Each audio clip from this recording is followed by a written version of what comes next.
Hi, welcome to thePolitics.in.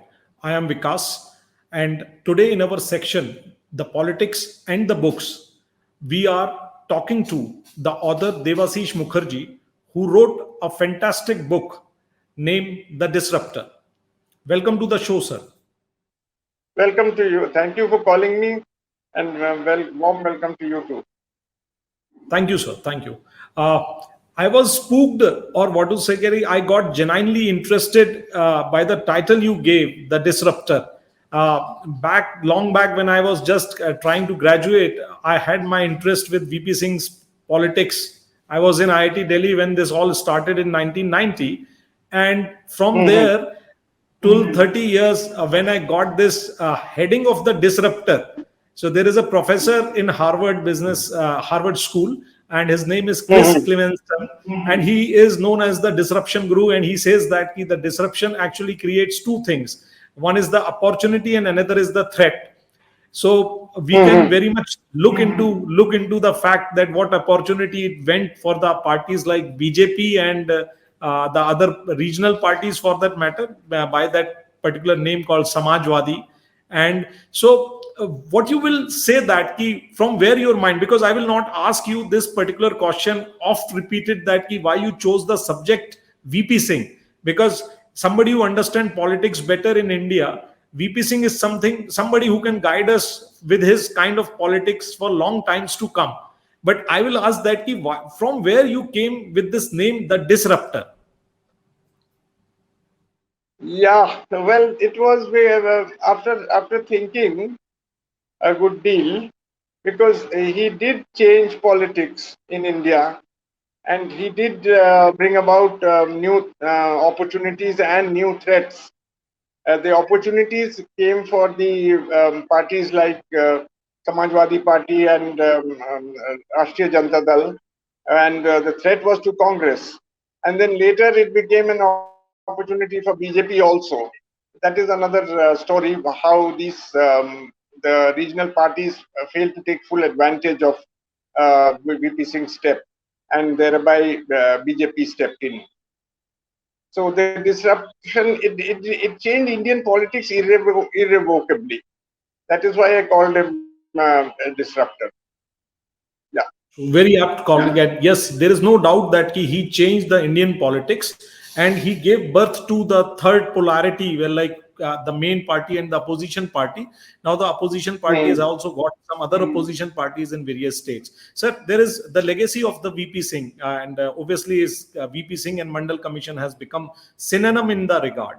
But हाँ जी. you have very nicely written about how Mandal Commission was implemented, and I loved the fact that when you said that apart from VP Singh, and when Sompalji said that VP Singh was initially not interested in implementing the Mandal Commission, but I don't know, Mhm. I may disagree on that, but I will say that you mentioned three persons: Sharad Yadav, Ram Vilas Paswan, and one bureaucrat, Mr. P.S. Krishnan, who were very, you said in your book that these are the three important persons who were very who worked for implementing the Mandal Commission. So why Mhm. it never came out in open? Only in your book, maybe I have read lots of books about the Mandal Commission and the VP Singh per se, but nobody has gone to that far length where they can really understand, because it is always said that it was Devi Lal who actually gave the opportunity to VP Singh, and then VP Singh wanted to thwart that rally of 9th August, and so it was implemented on 2nd of August. Partially or to a larger extent, it is true. But do you think that this whole thing came in hurry or otherwise, just because of thwarting Devi Lal at that time? See, the immediate reason was to thwart Devi Lal at the time, but VP Singh is generally was pro all the oppressed sections, and generally that is there in his entire career. He was not like most persons from UP are very attracted to their own caste. They are partial to their own caste, but his career has had till then shown that he was more keen on helping the poor and dispossessed kind of people. But this particular thing was that first it was part of their manifesto, and I have written about how it was always the history of how reservations for OBCs um, um, uh, uh, came about, how it was pushed for by different parties and all that. So it was part of the Janata Dal manifesto. Yeah, but at that particular time, it would not have happened. But for the problems that Devilal posed, it would have come later, gradually, and maybe would have come as less of a shock also than it did. But it had to be taken at that time, mainly because of the crisis VP Singh government was facing. Absolutely. And you wrote very nicely about that ki Mr. P.S. Krishnan understood that ki this government will have its own P.S. column. Krishnan was a very major. He knows the sub. I have met him. He passed away, unfortunately, in 2018 or something. But I had spent 2-3 days with him, very detailed. He explained to me everything about OBCs and SCs and STs, and he was a walking encyclopedia on the subject. So if he were not there, it would not have happened. True. That's great. That's great. And you also said that, and you paid in your words that ki Ramvilas Paswan, even though he was a Dalit, he had this thing of OBC reservation coming around. So was it the factor that he had been impressed by Karpuri Thakurji in his, when he may be young, when Karpuri Thakur actually implemented in Bihar that 26% reservation, and nobody has so lucidly written ever that 26% reservation was there. Few deaths happened. In fact, if I can remember from the book, 118 deaths happened. But then he never scaled back to a larger extent. He scaled back to 20%, then 3% to economic. Actually, 26 it was. He made it 20. 26 to 20. Yeah, and that was the legacy of Karpuri Thakurji, on which Rashtriya Janata Dal and other people are playing out. Or one more thing that you wrote it, and which describes VP Singh very particularly, very beautiful. And in fact, I became a bit emotional that when in 93 he got that news that now it is implemented, and Supreme Court has given the, what you can say, right to go ahead. He said that now I can now I can die freely, like what is being done is being done now. So that tells about VP Singh emotional mix-up in the political career of his. Please, I would like that if he really genuinely believed in Mandal Commission for that too long. Yes, he definitely believed in it. Otherwise, he's a man who cared a lot about his image, as that I have also shown, and his image was completely destroyed among the articulate classes after he brought in the Mandal Commission.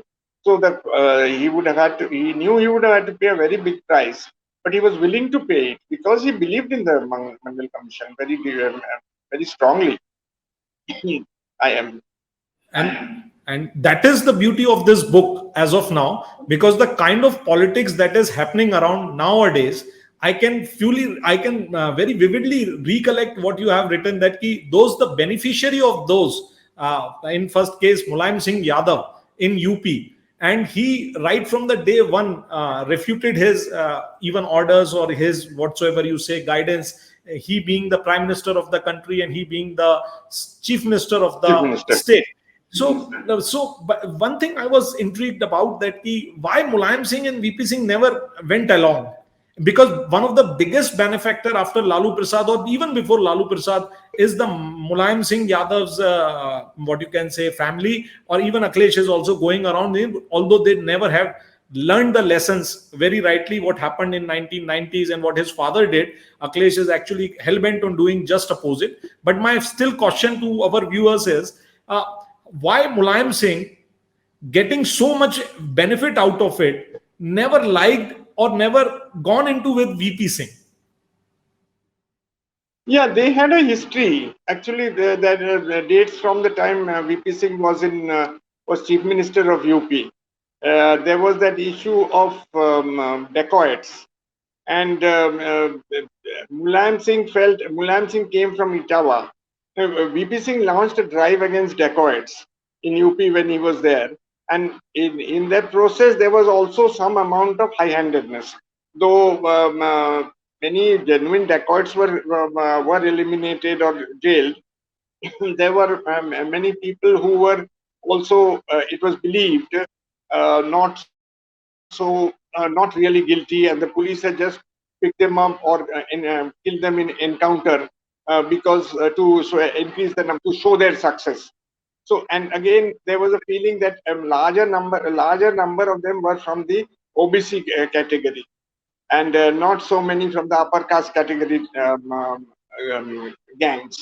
Chambal was full of gangs, and Mulayam Singh is from that area.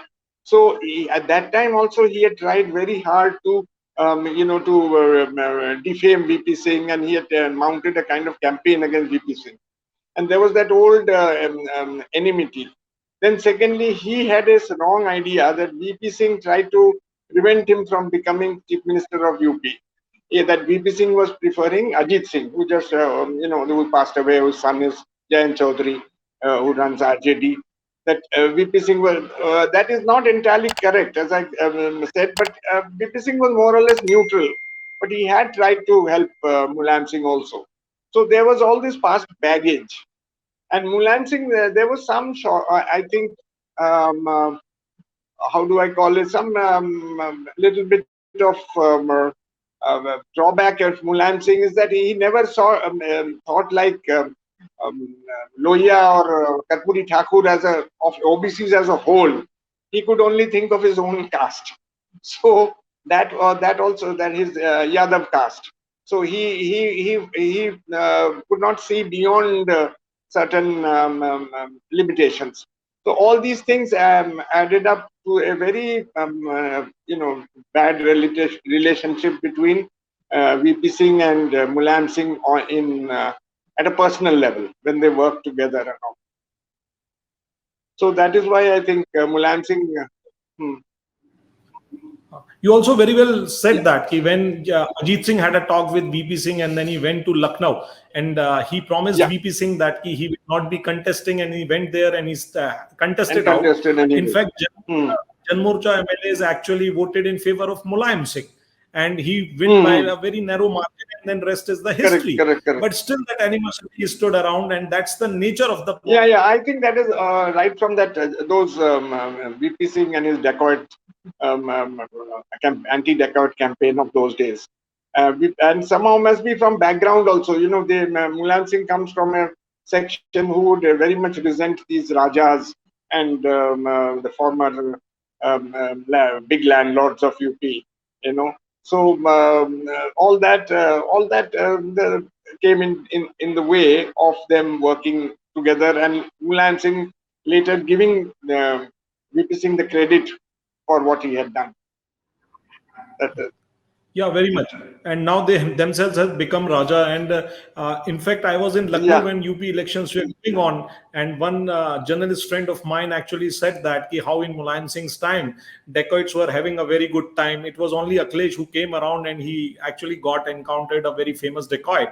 So Akhilesh was trying to be going away from the legacy of his father. There is one more interesting fact that came around in your book, and I was really very happy to read it when there was a whole competition going on to stop Lal Krishna Advani's Rath, or his attempt to get around with those Rath yatras and things.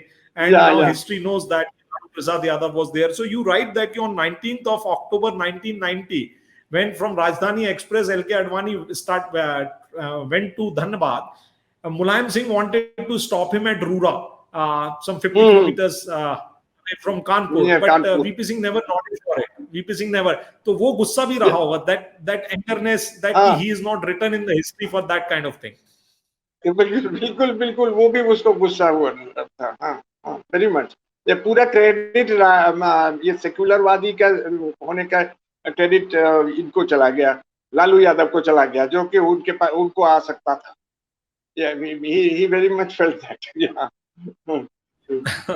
And the beauty of the book that you have written, and it has been timely came around published. I am a bit late to really talk to you and do the review, but I am fascinated about what lessons they are giving. Again, remaining on the Mulayam Singh's thing, that there was a episode that the Prime Minister sent a emissary or kind of a man in UP, and he was not very well greeted by the UP Chief Minister, Mr. Yogi. In fact, the same happened previously in the history, which you very well mentioned in your book, when then Ram Pujan Patel was made UP Chief, and he was not given a very cold treatment by Mulayam Singh. Nobody went to the railway station to greet him as well. So the assumption that I got from, and I would ask you to really comment on these, that politics is kind of the same. Players do change, and the politics of the politics remains the same. And you can learn from things that because what what VP Singh wanted, that rally should not happen, was also the same from Morarji and Charan Singh kind of episode, which you very well enumerated in your book. So please do comment that can we really take lessons from the past politics of so? Definitely, definitely. Of course, sir. I'm very grateful that you have read the book so closely and seen the patterns. And again, I think yes, the patterns will a question of who is important. Today, who has more influence, who can get votes. Today, most of the people in most of the politicians know that they have got their positions because of Modi ji, Narendra Modi in the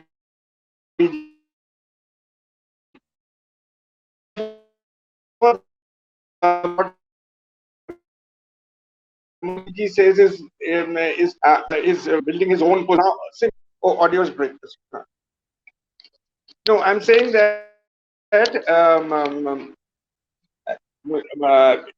it all depends on the vote catching ability of the leader. In VP Singh's case, they did not think that he had got them their votes or seats. That is before Mandal, the 1989 election, and the people like Devi Lal or people like Mulayam Singh, they all felt they had won it on their own strength.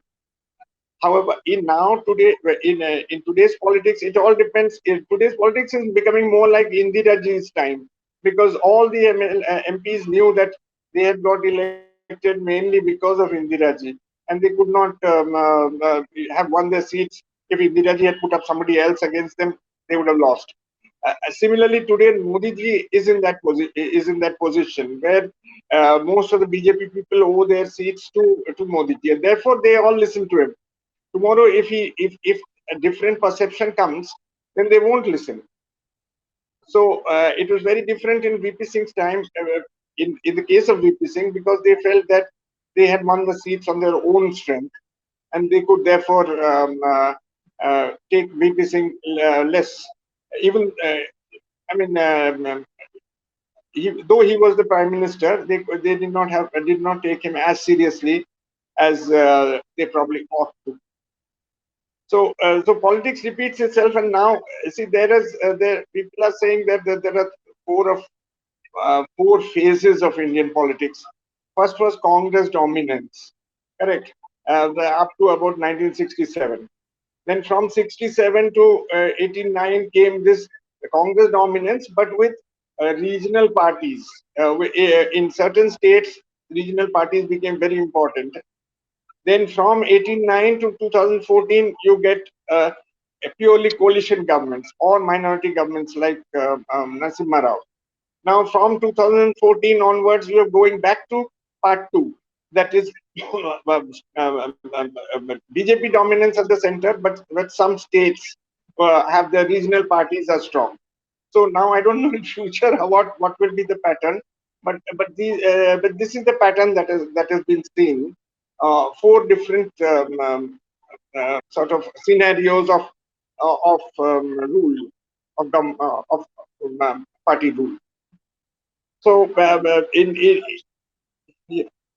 so Modi ji's time now seems to reflect Indira ji's time and to little bit Rajiv's time. where one party was very strong in the center, but there were a few states where regional parties or state level parties were strong, and the center could do nothing about it.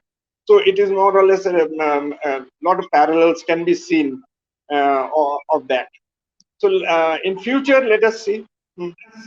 And obviously, when you see, once you extrapolate this whole thing, because basically the life, if you really understand and go a bit philosophical about everything in life, it has got its natural cycles. So here now a single party dominance is there, and there are beautiful things Hmm. that you said that about the VP Singh there were. So you wrote in the book as well that ki Devilal even never exchanged the niceties that a common politician is entitled to the VP Singh, who was the prime minister of the country at that time.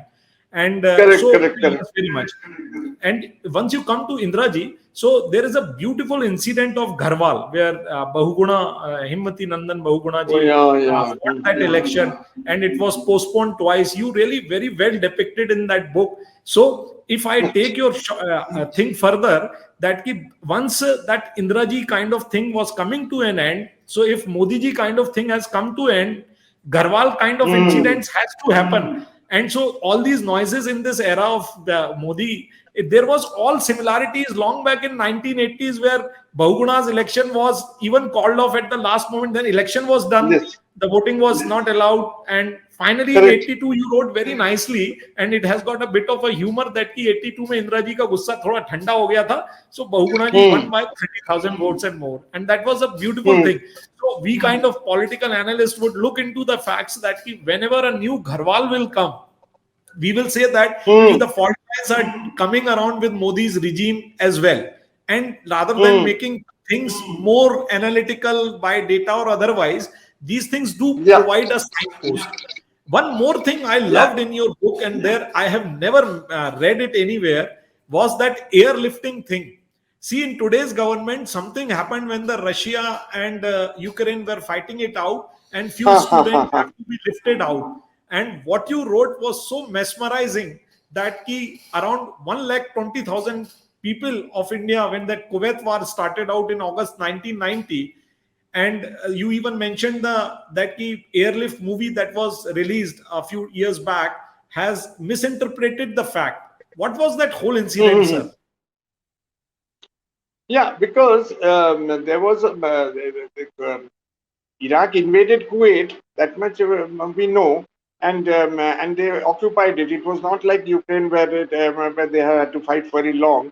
They within Kuwait is in one corner of Iraq, if you see on the map, and it's a very small country, and they occupied it within a day. So there was complete chaos over there, and Indians who were staying there, they wanted to get out and come back to India. So, but that time getting out was a big problem because of the blockade by the ship by US and UK NATO powers and all that. They had blockaded the water, and the airlifting from Iraq, Baghdad. Saddam Hussein, who was in power at that time and who had captured Kuwait, was not allowing. So and flights into Kuwait also had been stopped. So it was what it needed was a lot of diplomacy to convince Saddam Hussein that India is a neutral country. These are Indian citizens. They are not NRIs in that sense, like because they don't get citizenship in places like Kuwait or any of the West Asian countries. You remain an Indian only, and no matter how many years you stay there. So there were many. There were nearly. It was almost 10% of the population of Kuwait were Indians who had gone there to work. Today also it's the same story. So he convinced these people that they should allow. He convinced Saddam Hussein that he should allow these people to leave, and then he arranged for buses to take them to this Amman in Jordan, and it was a huge, I mean, huge number of people whom he managed to get out from there. So that film gave an impression that the Indian government did not care and all that, and about the fate of Indian people, which according to me, after reading the records and all, is not true. It took about 3 weeks because Gujral, who was external affairs minister for VP Singh, he had to convince Saddam Hussein. He had to convince US. He had to run around a lot before everything was allowed. But he managed it with VP Singh's support, of course. And there was the civil aviation minister was KP Unnikrishnan. So altogether, they pulled off a very big operation. And yes, and the message that I want to tell to my viewers is that this is a difference. Nobody needs, truth doesn't need to be shouted out loud. That was the biggest. I.K. Gujral in his memoirs wrote that, and you have quoted there in the notes. And that was the biggest airlifting episode that has happened in the history of the world.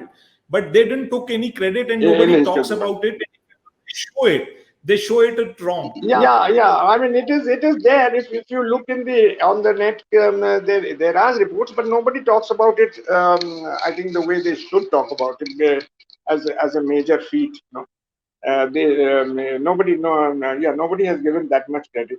And one more thing I wanted to say is that there is one difference between Indiraji's time and Modi's time, and this is this unfortunate problem of this religious issue and this Hindu-Muslim divide, which Indira Gandhi never used, but here, so that is another angle in Indian politics now, which was not there earlier.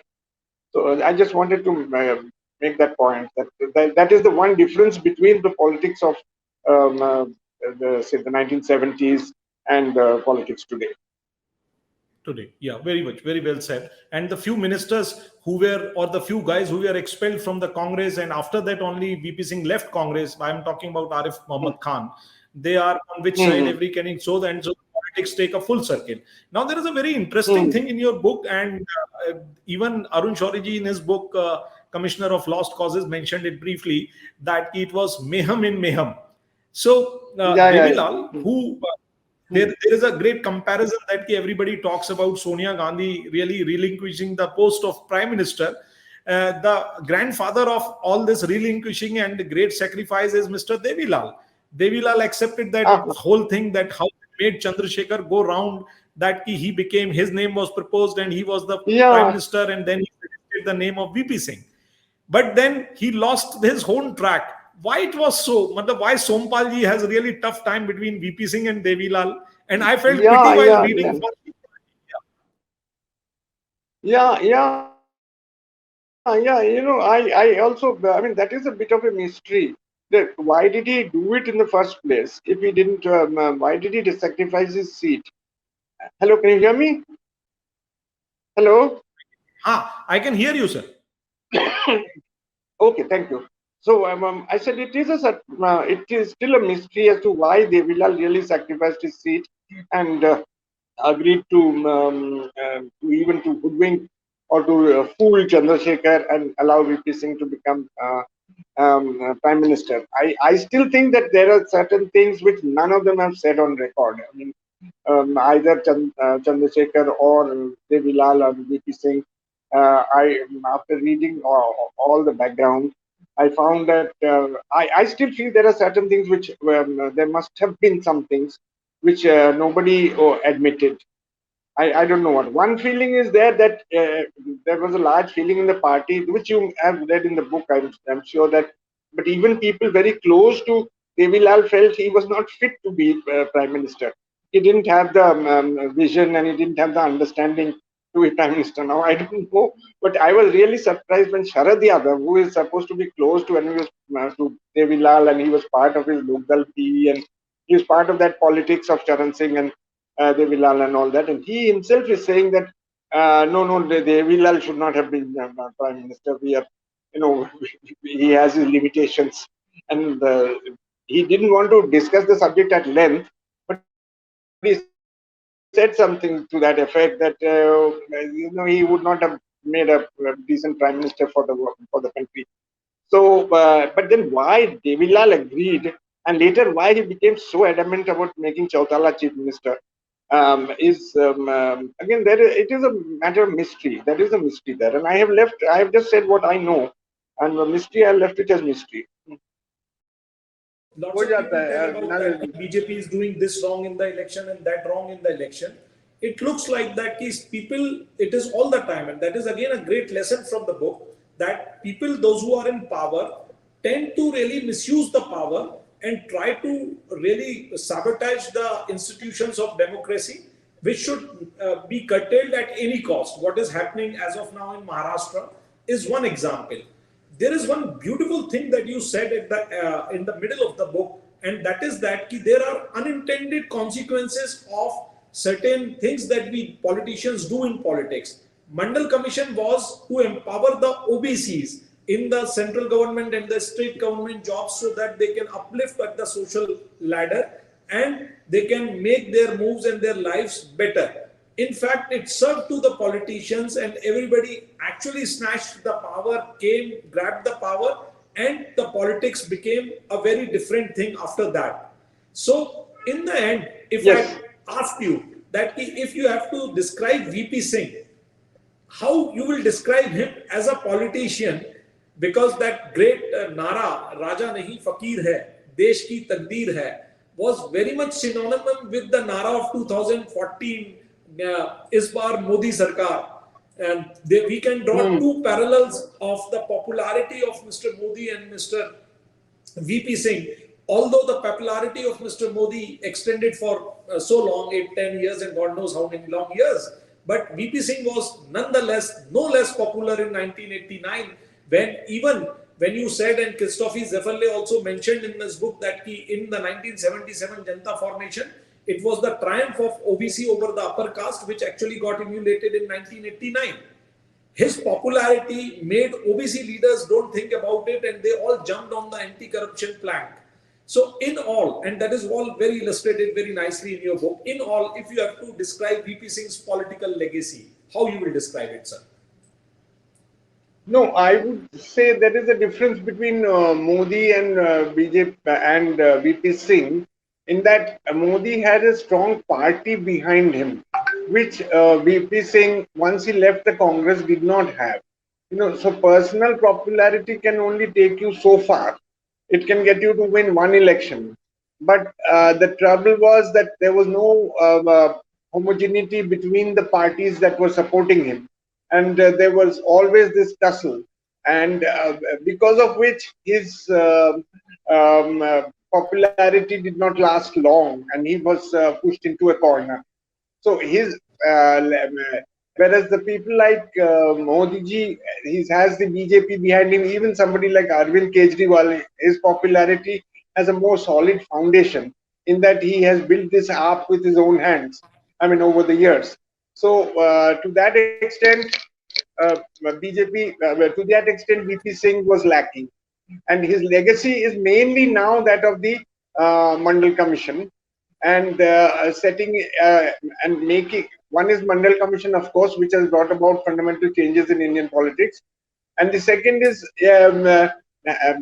initiating this coalition era, which is now ended. But I still think that given how diverse India is, one party rule of the kind that we have had from 2014 will not last forever, and it may not end in 2024, but it again, just because, and that this is nothing against BJP or anything, but because we are such a diverse country, sooner or later we will have to have a kind of coalition of forces or coalition of parties ruling the country. So then again, VP Singh has at least shown that it is possible. Before him, that it was always one party. Janata Party was also one party, though all the opposition parties have merged together. So I think these are the two main legacies of his. One is changing the political structure of the country, the political forces, and how they interact with each other. And secondly, showing that coalition governments are possible. Very good. And Very at a good. personal level, of course, he was an idealistic man who tried to do some good things. He was different from most politicians. That I would say also. Absolutely. And very one more good thing that came out of your book is he started his career by being an MLA in 1969, and in 20 years, it was a very fast moving pace, and in 20 years, in 1989, he became the Prime Minister of the country.